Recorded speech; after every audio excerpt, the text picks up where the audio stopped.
Continuando aqui, no que se refere à teoria dos materiais semicondutores e aos componentes fabricados com o uso desses materiais, julgue o item subsequente. Nos transistores do tipo PNP, os portadores majoritários do emissor e do coletor são as lacunas e na base são os elétrons. Muito parecido com a questão que a gente viu anterior, tá? Muito parecido com a questão que a gente viu anterior. Então, como nós dissemos no vídeo passado, quando eu tenho um material dopado com o meu N, tá? Ou seja, com o meu fósforo, eu vou ter o número de elétrons majoritários. E quando eu tenho um material dopado com o P, eu vou ter o meu número de lacunas majoritárias. O que é um transistor PNP, né?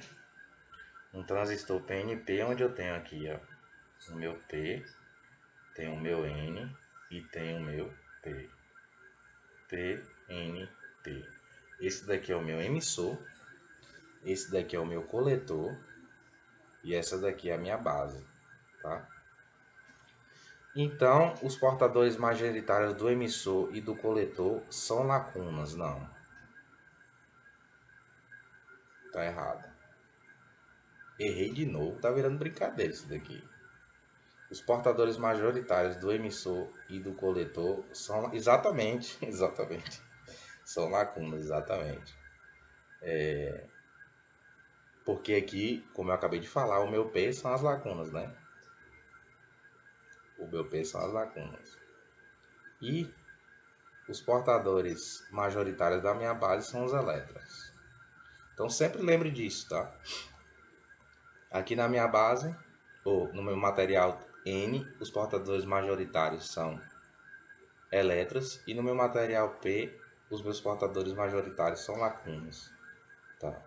Então perceba o seguinte. Aqui como eu tenho aqui o PNP, então aqui lacuna, elétron e lacuna, como diz a questão. Isso daqui vocês encontram no estudo de semicondutores, tá? Semicondutores. No resumo que eu coloquei acima, tem falando sobre isso daí. Assim, um resumo acima desse vídeo. Eu nunca subi, mas eu subi. Né? Quando vocês estiverem vendo, vai ser o resumo. Vai estar escrito o resumo semicondutores em cima desse vídeo. Aqui.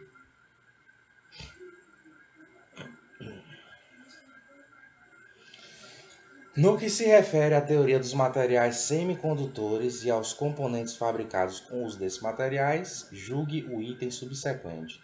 Nos transistores de uso geral do tipo NPN, a base, que deve ser fabricada com a maior largura possível, apresenta um grau de dopagem bem mais alto do que o coletor. Características essa importante por favorecer a minimização da recombinação dos portadores majoritários e minoritários na base. Aqui já é uma questão mais aprofundada. Já é uma questão mais aprofundada, essa daqui. Já é uma questão mais aprofundada, tá? Que é o seguinte, em primeiro lugar, o que é recombinação? Tá? Recombinação vocês também viram no meu vídeo aí em cima, então se não assistiram, assistam. Mas nesse vídeo acima não tem uma coisa que eu vou falar para vocês aqui agora, que é a respeito da fabricação do NPN aqui, com relação à largura da base e tudo mais. Tem um curso aqui muito interessante, só que ele está em espanhol, mas é um curso bem fácil eu geralmente coloco modelo Pi, e deixa eu ver se eu aqui, George Dias Moreno, eu creio. E aqui vocês podem vir no canal dele aqui, ó, que é um curso excelente, tá? Só que está em espanhol, mas dá pra ver tranquilo. Venham aqui em playlists e nós vamos vir aqui em transistores, tá? Hola, bienvenidos a estos tutoriales de electrónica. Dá pra entender tranquilamente aí, tranquilamente, tá? E aqui ele fala exatamente isso daqui, ó. A base, a largura dela é menor.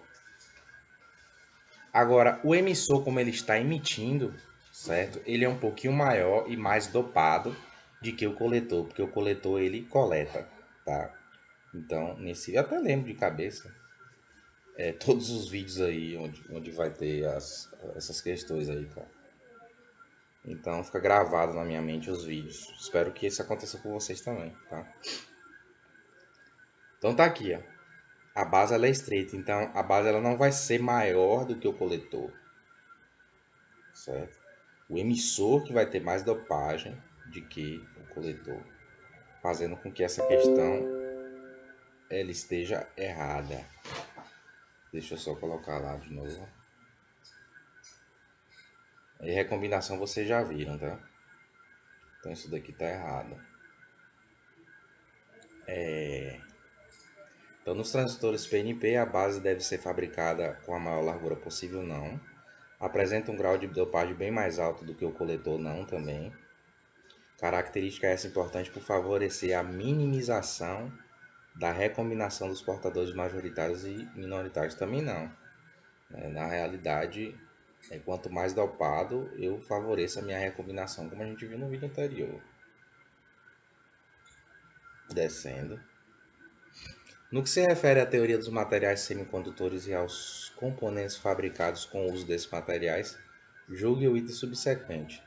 Para que o transistor bipolar do tipo NPN opere na região ativa, é necessário que a junção entre o coletor e a base seja submetida à polarização reversa e a junção entre a base e o emissor seja polarizada diretamente. Então vamos ver aqui o nosso transistor NPN. Ele vai ser aqui um N, aqui vai ser um P e aqui vai ser um N. Aqui mais dopado, aqui menos dopado e aqui mais estreito. O símbolo dele vai ser esse daqui. E aqui eu tenho a minha base, coletor e emissor. Isso é um E. Coletor, emissor e base. Certo? Então, ele está dizendo aqui, para que o transistor opere na região ativa, é necessário que a junção entre coletor e base, ou seja, essa junção aqui, ó, coletor e base, seja submetida à polarização reversa. E a junção entre base e emissor seja polarizada diretamente. Então, se eu colocar uma corrente aqui, ó, isso daqui é bem relativo. As questões estranhas. Se eu colocar uma corrente aqui, ó, como eu falei no vídeo passado, eu tenho aqui o meu P e o meu N. Se eu colocar o positivo aqui e o negativo para o negativo, na minha chupeta, eu vou ter uma polarização reversa direta. Tá? E ao contrário, eu vou ter uma polarização reversa. Então, mais aqui, polarização direta. E ao contrário, polarização reversa. Então, se eu colocar aqui o mais, eu vou estar polarizando diretamente a minha junção PN e reversamente a minha junção PN aqui, coletor, base. Certo? Que é exatamente o que a questão está dizendo aqui. Com relação ao comportamento de campos elétricos e magnéticos, deixa eu ver quanto tempo eu tenho aqui. 9.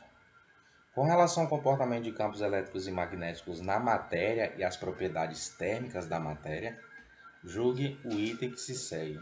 Em um capacitor de placas paralelas separadas por vácuo, a capacitância, que é igual à diferença de potencial entre as duas placas dividida pela carga armazenada no capacitor, diminuirá se o vácuo for substituído por uma substância cerâmica, pois a constante dielétrica do vácuo é a maior constante possível. Mas nunca no mundo. Mas nunca no mundo. Então vamos ver sobre isso daqui. Eu tenho um capacitor aqui de placas paralelas. Ou seja, esse capacitor aqui. E o que é um capacitor? Nada mais é do que duas placas aqui e alguma coisa no meio, que pode ser o vácuo, ou pode ser cerâmica, pode ser água, pode ser o que for, certo? O que é que acontece? Nós temos aqui que a capacitância, ela é igual,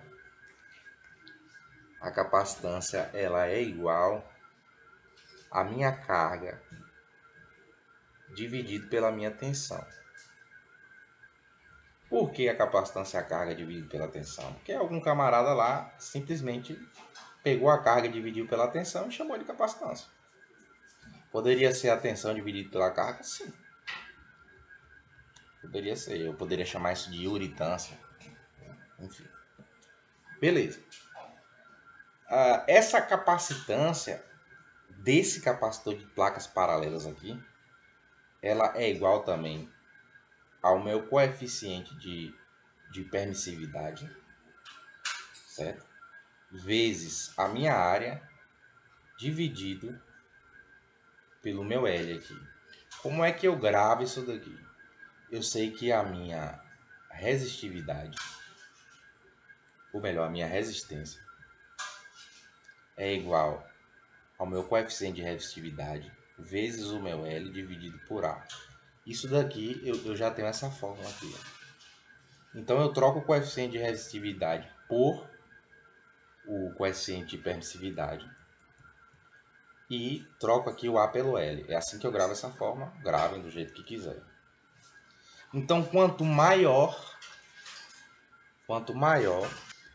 esse cara aqui é o cara para você aprender eletromagnetismo de verdade. Susceptibilidade e permissividade elétrica. Vocês vão ver nesse vídeo aqui. Eletromagnetismo UFF com o professor Khaled. Se eu não me engano, o nome dele é Khaled. Whatever. Agora, aqui é algo avançado. Viu? Aqui é algo avançado.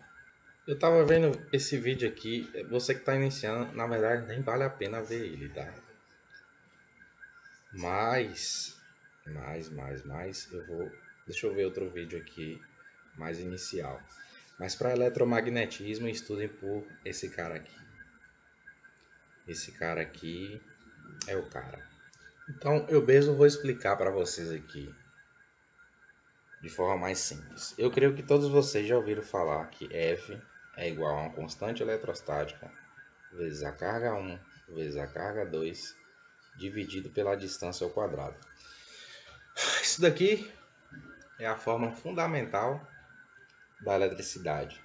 O que é essa constante aqui? Como é que essa fórmula foi achada? Simplesmente nosso amigo Coulomb, tá? Pegou um vaso aqui, pegou uma bolinha, pegou outra bolinha, certo? Atritou ela até com que essa bolinha ficasse negativa e atritou ela, essa outra bolinha ficasse negativa também. Tranquilo até aí? Lembra de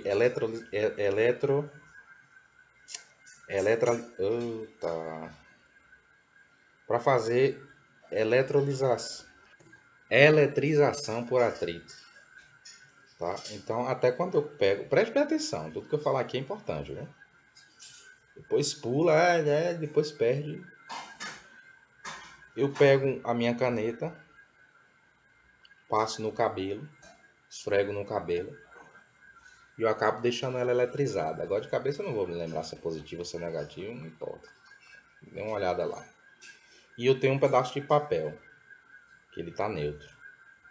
Tá? Então quando eu encosto a minha caneta que está eletrizada no papel, ele vai puxar o papel. Isso é eletrização por atrito. Então eu vou pegar duas bolas aqui, colocar aqui, ó, essas bolas aqui, ó, uma do lado da outra. E aqui eu vou colocar um aparelho onde eu consigo medir o meu torque. foi que Coulomb fez? Essas bolinhas elas vão se afastar, tá? Uma da outra.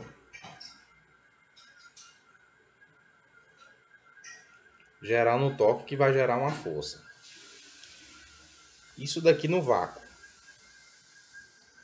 Se eu fizer isso na água, a força pode ser menor ou maior, ou seja, elas vão se afastarem mais ou menos. Entende isso? Então, essa é a constante eletrostática. Ela tem a ver com a força que duas partículas carregadas têm em um determinado meio. Então, se eu colocar aqui dentro óleo, essas bolinhas vão se afastar mais do que no ar. Certo? Beleza, mas o que é que tem a ver isso com a permissividade? A permissividade vem da lei de Gauss. Calma, é simples. Onde a lei de Gauss diz o seguinte: a lei de Gauss, ela calcula o campo elétrico gerado por uma carga. O que é um campo elétrico gerado por uma carga? Eu tenho F é igual a K vezes Q1 vezes Q2 dividido por D ao quadrado. Deixa a Gauss aqui do lado. É simples comigo, né? Aqui. O campo elétrico gerado por uma carga é só tirar essa carga daqui e colocar o meu E. Tranquilão? Então isso daqui vai me gerar um campo elétrico. Olha como é simples. Ó. Esse campo elétrico só indica o seguinte: que se eu colocar uma carga aqui, ele vai me dar uma força. Aí ele se transforma em força aqui. É só isso o campo elétrico. Tudo derivado dessa. Só que o que o Gauss descobriu foi o seguinte: que eu tenho como descobrir o meu campo elétrico através de uma forma que ele estabeleceu, que eu não vou entrar aqui em detalhes. E essa forma que ele estabeleceu foi a seguinte: que o meu campo elétrico é aqui, ó. Meu campo elétrico é. Ele vai ser igual. Isso daqui é chamado de gaussiana, né? Que é uma película imaginária, né? Então, essa daqui é uma carga elétrica, eu chamo ela de Q1, ela está aqui dentro. Aí imagina uma gaussiana, que é uma película, não importa. Gauss descobriu isso daqui. Que esse campo elétrico, gerado por essa carga aqui em qualquer ponto, sem fazer experimento. Olha como o Gauss é danado. O Coulomb teve que fazer experimento. Gauss não. Gauss sem fazer experimento. Simplesmente com raciocínio. Certo?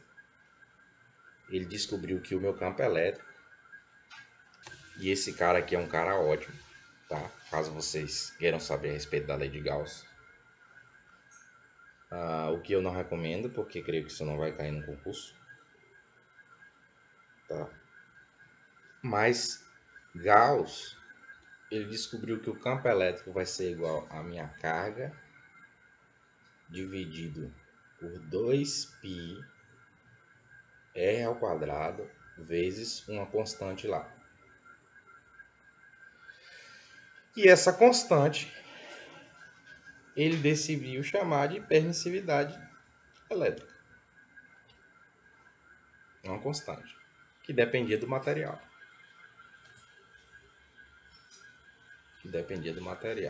Agora veja bem, eu vou pegar de azul aqui o meu campo elétrico descoberto por Coulomb,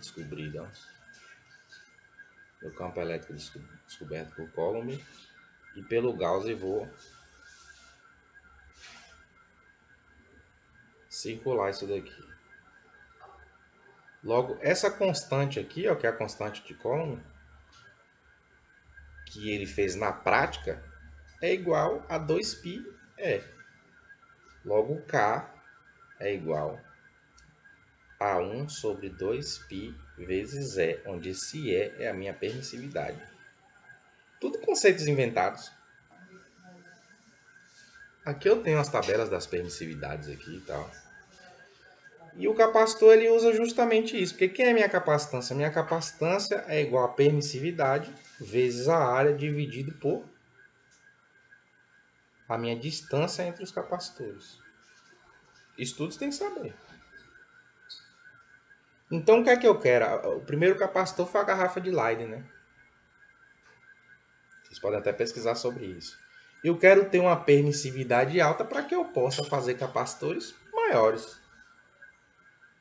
Por isso que os capacitores usam, aí vai depender, né? Cerâmica, óleo, enfim, entre as suas placas, para que essa permissividade seja maior e a minha capacitância seja maior.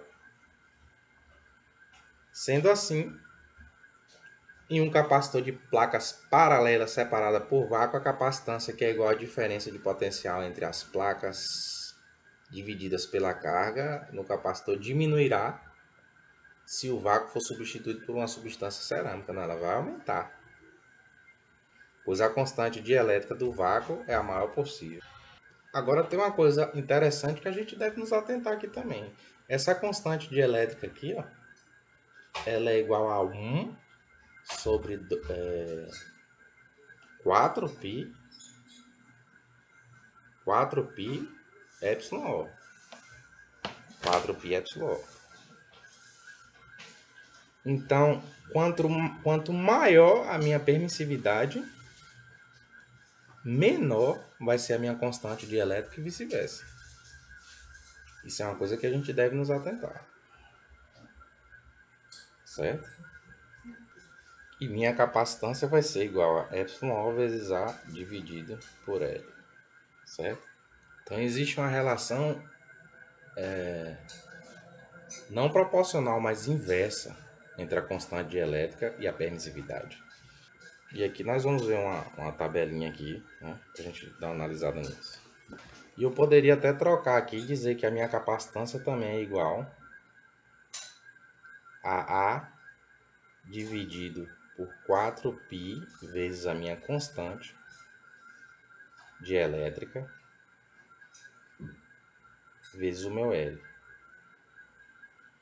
onde A é a área do meu capacitor e esse L é a distância de uma placa para outra, que é a área, e aqui é a distância de uma placa para outra. Então, só antes de mostrar aqui, se a gente for aqui, ó, F é igual a Q1 vezes Q2 dividido por R2 vezes 4π e a permissividade, ou seja, quanto maior a minha permissividade, menor a força que eu vou ter se eu colocar um elétron do lado do outro aqui, ó. Então eu vou colocar o elétron com a permissividade maior, então a força que eu vou ter vai ser menor. Um meio onde a permissividade é muito grande, então eu vou ter uma força muito pequena. E se eu colocar no meio onde a permissividade é pequena, eu vou ter uma força grande. Tá? Então, quanto maior a constante dielétrica, menor a capacitância. Quanto maior a permissividade, maior a capacitância.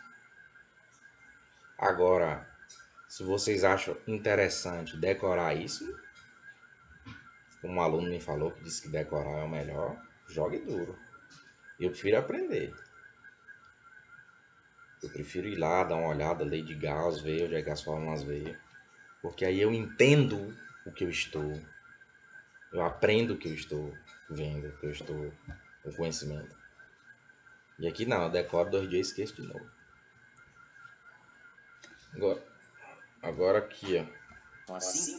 Aqui nós temos a permissividade de alguns materiais aqui.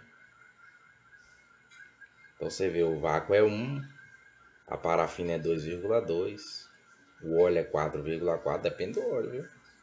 O vidro é 8, então você vê que a do vácuo é a menor. Permissividade. Veja esse vídeo aqui, ó. Não confunda constante elétrica e permissividade elétrica. Esse vídeo é interessante, vou deixar aqui para vocês verem. Idelfrânio Moreira, tá? E para finalizar, a nossa tabelinha de constante eletrostática. Agora já aqui, ó, a minha constante eletrostática, a do vácuo aqui, ela é bem grande. A seco é bem parecido, aí da água já diminui bastante. Ou seja, se eu colocar as bolinhas no vácuo, a força entre elas vai ser grande. Se eu colocar dentro de álcool, vai ser menor. Colocar dentro da água vai ser bem menor, infinitamente menor. Tá? Então a constante eletrostática do vácuo é grande e a permissividade elétrica do vácuo é pequena, porque as grandezas são. Sempre repetindo para você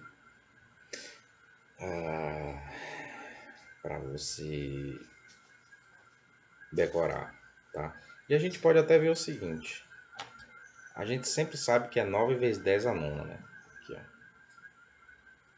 Então K no vácuo é 9 vezes 10 a nona. A gente sempre sabe disso. Agora vamos ver a permissividade no vácuo. Então, 9 vezes 10 a nona vai ser igual a 1 sobre 4 π vezes a permissividade. Olha o tamanho da permissividade no vácuo. Conseguiu entender a diferença aí? Esse 9 a nona eu vou colocar acima como 10 a menos 9. É ridiculamente pequeno. Ridiculamente pequeno. Ainda tem um 9 aqui em cima. Ridiculamente pequeno. É isso, e quando nós estiver estudando sobre eletromagnetismo, ondas eletromagnéticas e outros tipos de questões desse tipo, acho que por isso aqui é só. Eu vou dizer para você exatamente o que é a permissividade. Não se preocupe com isso não, entenda só isso daqui por enquanto. Por hoje é só, um forte abraço.